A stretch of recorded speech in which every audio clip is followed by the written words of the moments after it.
नमस्कार बच्चों, मैं निरूप कुमार केमिस्ट्री क्लास में आपका स्वागत है।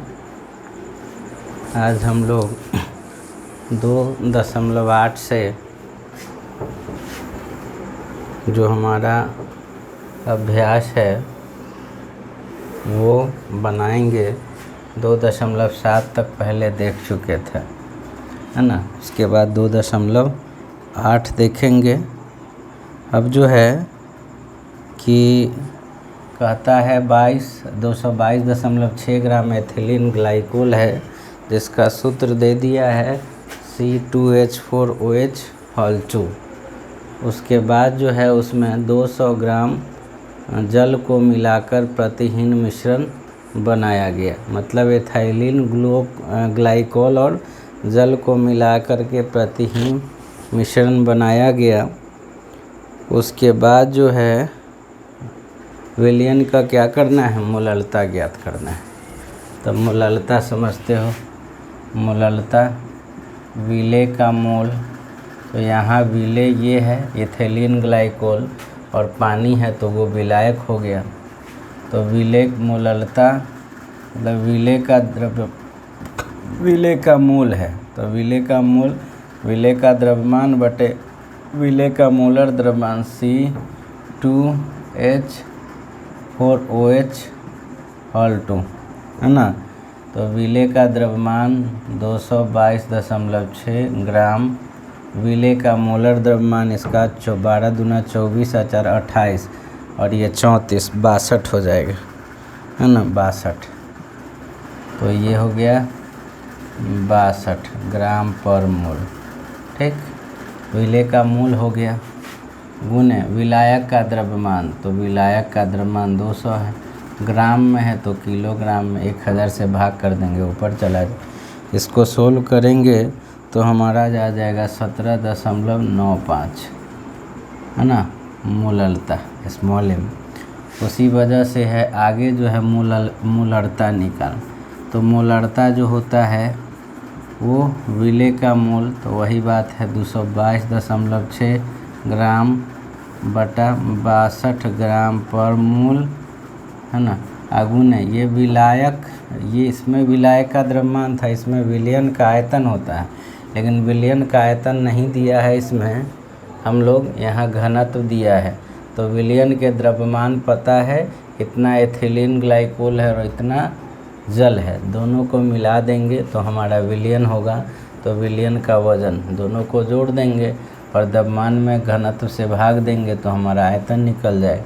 तो कुल विलयन का द्रव्यमान कितना हो जाए, विलयन का द्रव्यमान 222.6, ये एथिलीन ग्लाइकोल है और ये 200 है, तो कितना हो जाएगा 422.6 ग्राम, है ना।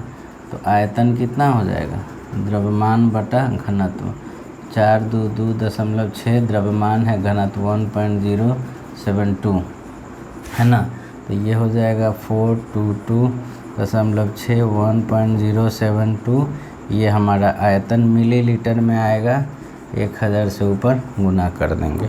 इसको जब देखेंगे तो 9.11 मोलरता आएगा, है ना। इसको सोल्व कर लीजिएगा, गुना भाग है, आसान है, वो तो आप कर ही सकते हैं। कहता है एक पेयजल का नमूना क्लोरोफॉर्म से कैंसर जन्य समझे जाने की सीमा तक बहुत अधिक संदूषित है।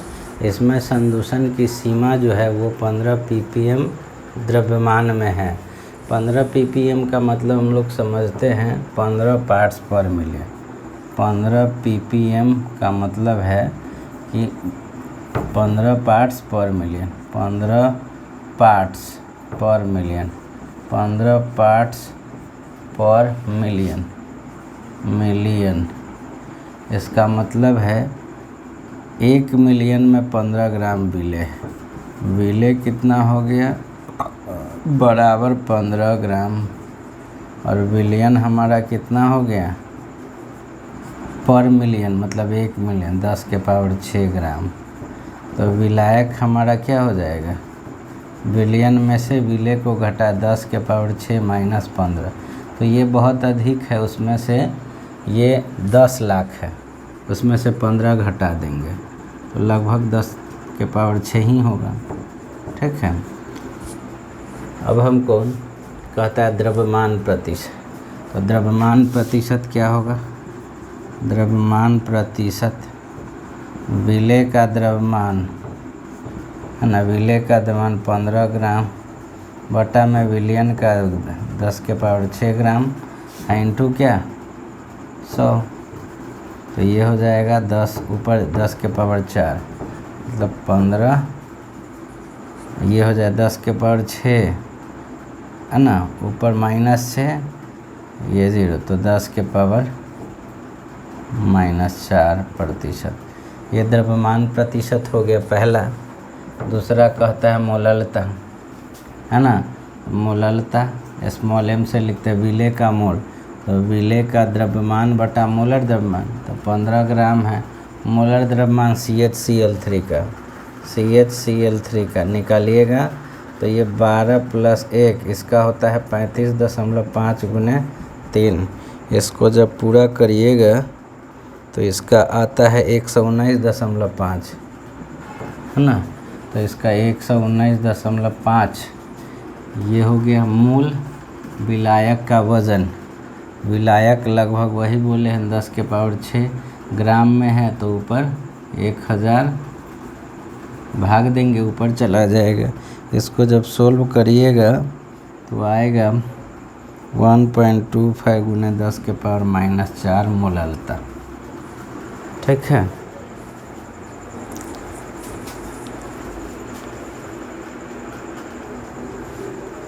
अब जो है ये हमने 4 सवाल लिखा है ना।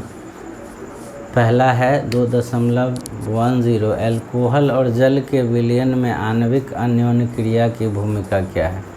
तो जो भी अल्कोहल होगा उसमें OH होगा, क्या मान लो ये OH होगा ही, ये कोई भी रहे, और पानी है तो उसमें H2O भी होगा। ठीक है। और जब भी हाइड्रोजन जो है ऑक्सीजन के साथ या फ्लोरीन के साथ या नाइट्रोजन के साथ अगर जुड़ा रहता है तब वो एक हाइड्रोजन बंधन बनाता है। तो यहाँ हाइड्रोजन ऑक्सीजन के साथ है, यहाँ भी हाइड्रोजन ऑक्सीजन के साथ है, तो ये हाइड्रोजन बंधन बनाएगा। इस पर डेल्टा माइनस होता है, हाइड्रोजन पे डेल्टा प्लस, ऑक्सीजन पे डेल्टा माइनस, हाइड्रोजन पे डेल्टा प्लस, और ये एक तरह का आकर्षण होगा, इसी को हम लोग बोलते हैं हाइड्रोजन बंधन। ठीक है। अगर ऑक्सीजन के जगह नाइट्रोजन के साथ रहे या फ्लोरीन के साथ रहे हाइड्रोजन, फिर भी ये क्या करेगा, हाइड्रोजन बंधन बनाएगा, है ना। तो वही अल्कोहल एवं जल के विलयन में इस तरह का अन्योन्य क्रिया हो गया। अब इसके वाष्प दाब में क्या मतलब, अगर अल्कोहल जो है ना, और पानी को मिला दिए हैं तो क्या हो सकता है? तो अल्कोहल और पानी के बीच में भी हाइड्रोजन बंधन है, अल्कोहल के बीच में भी होगा हाइड्रोजन बंधन, पानी के बीच में भी होगा, लेकिन अल्कोहल के बीच में हाइड्रोजन बंधन थोड़ा मजबूत होगा, पानी के बीच में भी जो हाइड्रोजन बंधन होगा वो भी क्या होगा, मजबूत होगा, क्योंकि नेचर सेम है, अल्कोहल है, पानी है। अब जो है दोनों को मिला देंगे तो अब किसके बीच में बल कार्य करने लगेगा, हाइड्रोजन बंधन, अल्कोहल और पानी के बीच में। तो इस दोनों का नेचर अलग हो गया, एक अल्कोहल है, दूसरा क्या है, पानी है। तो नेचर अलग होने की वजह से इस दोनों के बीच का जो बंधन होगा उतना मजबूत नहीं होगा, है ना। तो मजबूत नहीं होगा तो ये कम ही ताप पे क्या करेगा, बॉयल करेगा। तो कहने का मतलब जब विलयन तैयार करेंगे तो इसका ये जो है ये धनात्मक विचलन प्रदर्शित करेगा, क्योंकि ये मिलने के बाद बल कम हो गया, आसानी से वाष्प में बदलेगा। तो ये कैसा विलयन प्रदर्शित करेगा, धनात्मक विलयन प्रदर्शित।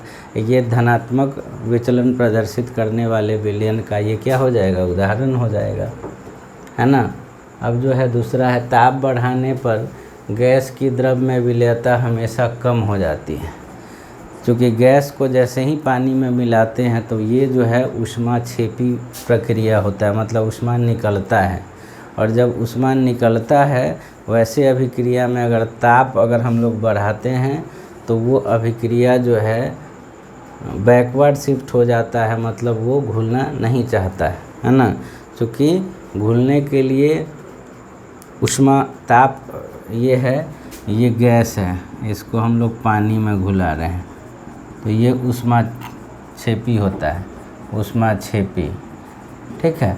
और ऊष्माक्षेपी में ऊष्मा निकलता है, हम इधर ताप दे रहे हैं तो ये घुलेगा नहीं, ये दोनों ये इसमें नहीं घुलेगा, बल्कि जो घुला रहेगा और क्या होगा, नहीं घुलेगा, है ना। गैस पानी में घुलाना है, ऊष्माक्षेपी है तो घुलेगा, ऊष्माक्षेपी होगा। लेकिन इधर से गर्म करने में तो ये घुलना क्या होगा, बंद कर देगा। तो वही बात है कि विलेयता क्या होगा, कम हो जाएगा। हेनरी का नियम भी देखे हैं और इसका अनुप्रयोग भी देखे हैं, आप लोग को लिखाए हैं, उससे आप लिख ले सकते हैं। अब है, कहता है 2.13 कि 6.56 × 10⁻³ ग्राम एथेन युक्त एक संतृप्त विलयन से एथेन का आंशिक दाब क्या है, 1 बार है। यदि विलयन में 5 × 10⁻² ग्राम एथेन हो तो गैस का आंशिक दाब क्या होगा। जैसे हमारे पास क्या है, विलयन है ना, विलयन है, उसमें एथेन को घुलाया गया है ना।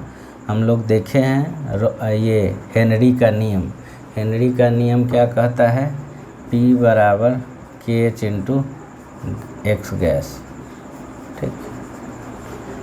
P बराबर क्या हो गया, KH × X गैस हो गया। अब जो है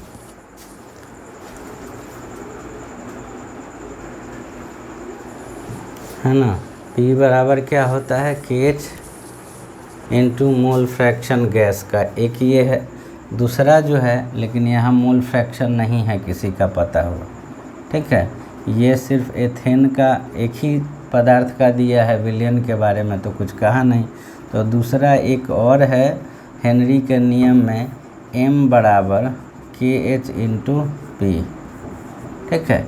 ये विलेय का द्रव्यमान है जो किसी विलयन में क्या होता है, घुलता है। यहाँ द्रव्यमान दे दिया है, कितना दिया है, 6.56 × 10⁻³ KH, और यहाँ आंशिक दाब 1 बार है।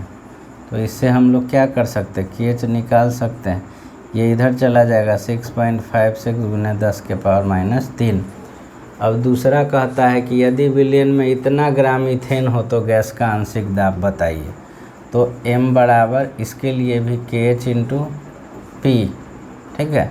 M का वैल्यू 5 × 10⁻² KH इससे निकल गया 6.56 × 10⁻³ × P।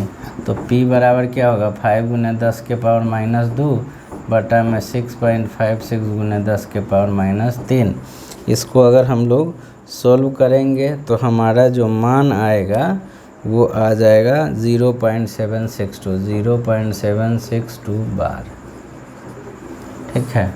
ये हो गया गैस का आंशिक दाब।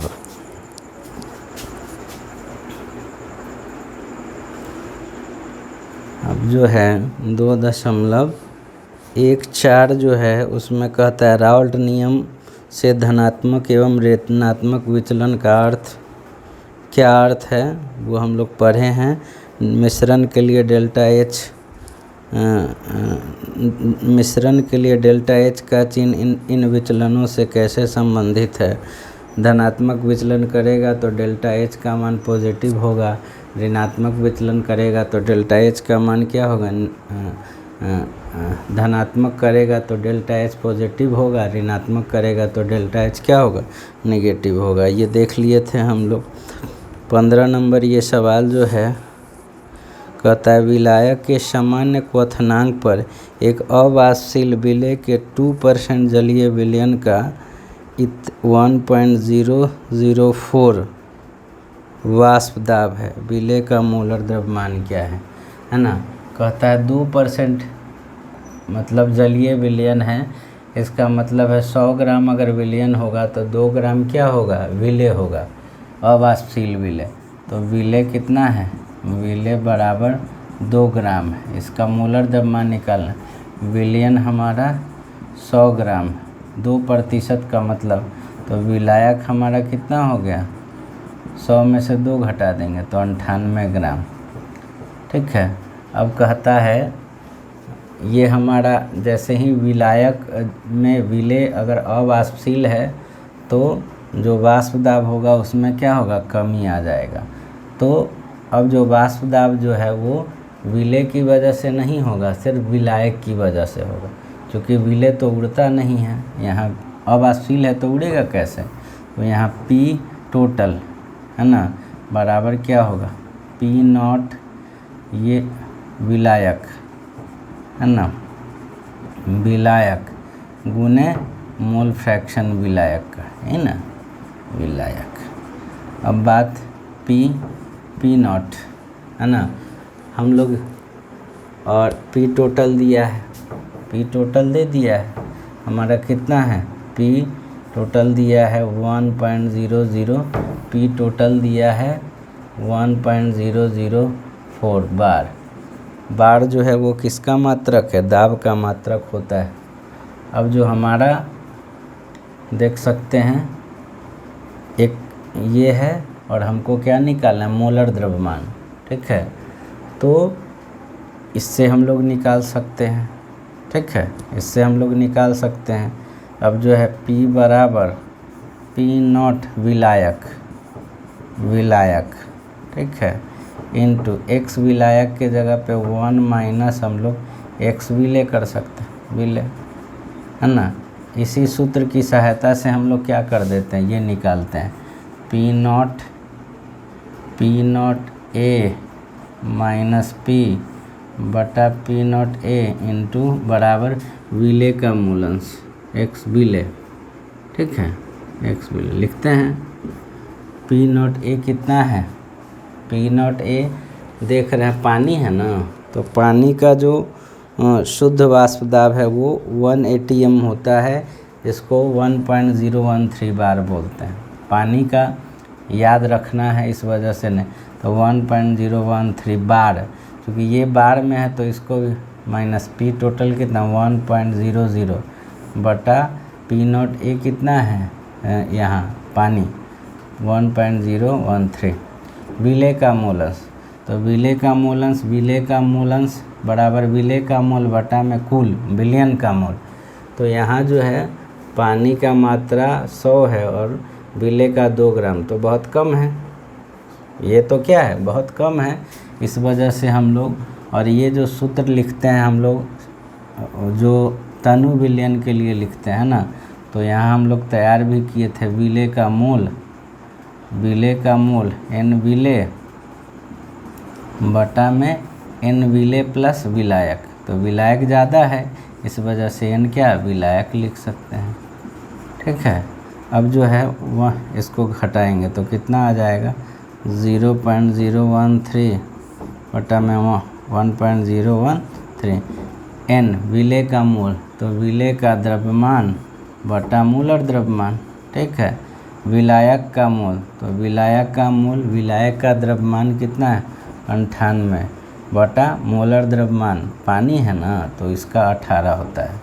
इससे हम लोग m का मान क्या कर सकते हैं, निकाल सकते हैं। निकालेंगे तो आएगा 1.35 ग्राम पर मोल, है ना। इसमें सिंपल है, देख सकते हो। कहता है कि विलायक के सामान्य क्वथनांक पर एक अवाष्पशील विलेय के 2% जलीय विलयन का 1.004 बार दाब है। विलेय का मोलर द्रव्यमान क्या है, तो पानी है उसमें, उसका कुछ क्वथनांक होगा, उसका कुछ वाष्प दाब होगा। तो पानी का जो वाष्प दाब होता है 1.013 होता है, लेकिन जैसे ही उसमें कुछ मिला देंगे तो उसका वाष्प दाब क्या होगा, घट जाएगा। घट करके देखो 1 कितना आ गया 004, पहले 1.013 था, अब घट गया, तो वो वाष्प दाब में क्या हो गया, अब नमन हो गया। उसका वो सूत्र है ना, उसमें सबका वैल्यू धर देंगे, हमारा क्या निकल जाएगा, मोलर द्रव्यमान निकल जाएगा। है ना। ये है आगे 2.115 हो गया 2.16 है ना। देखते हैं इसमें कहता है हेप्टेन, क्वेश्चन नहीं लिखते हैं है ना, आप लोगों के पास होगा। कहता है हेप्टेन एवं ऑक्टेन एक आदर्श विलयन बनाते हैं, लिख देते हैं हेप्टेन एवं ऑक्टेन आदर्श विलयन बनाते हैं, आदर्श विलयन बनाते हैं, आदर्श विलयन बनाते हैं। 373 केल्विन पर दोनों द्रव 373 केल्विन पर दोनों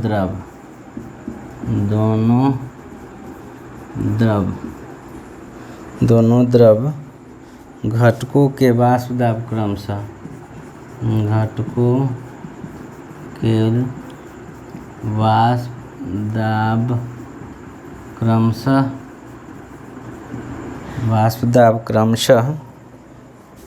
105.12 किलो पास्कल kPa तथा 46.8 किलो पास्कल ये दाब का मात्रक है।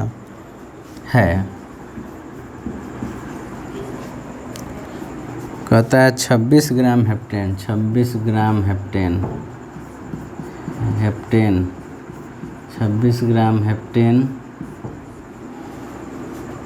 एवं 35 ग्राम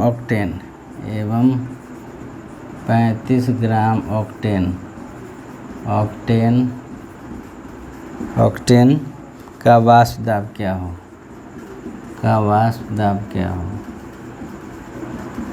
होगा है ना। मतलब ये विलयन का वाष्प दाब कहता है ना। हेप्टेन है, सूत्र होता है C7H16, ये हेप्टेन है।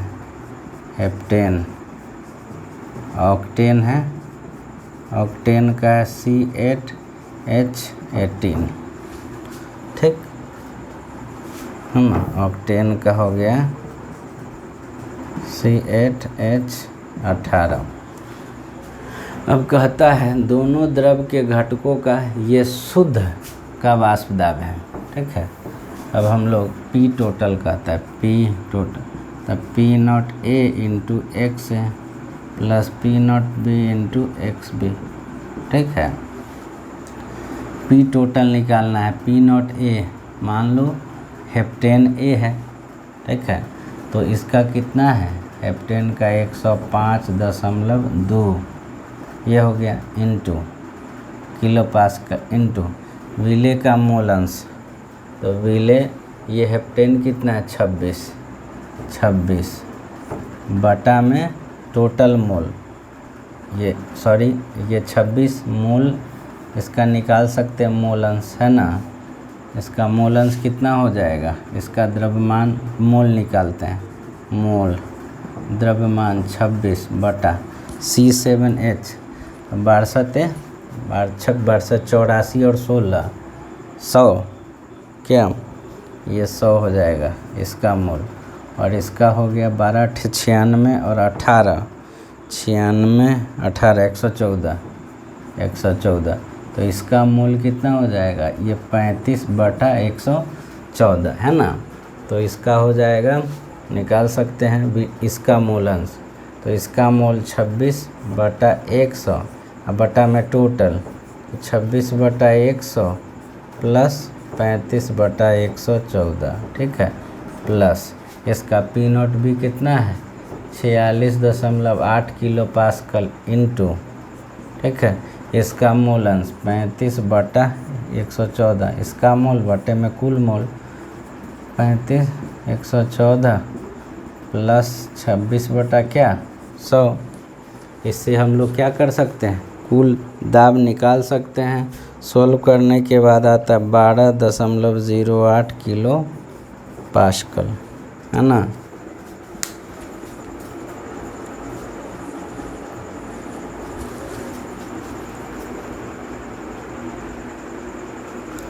है ना। अब यह हो गया 2.15। उसके बाद हम लोग कल देखेंगे, आप लोग बनाइएगा। ठीक है, धन्यवाद।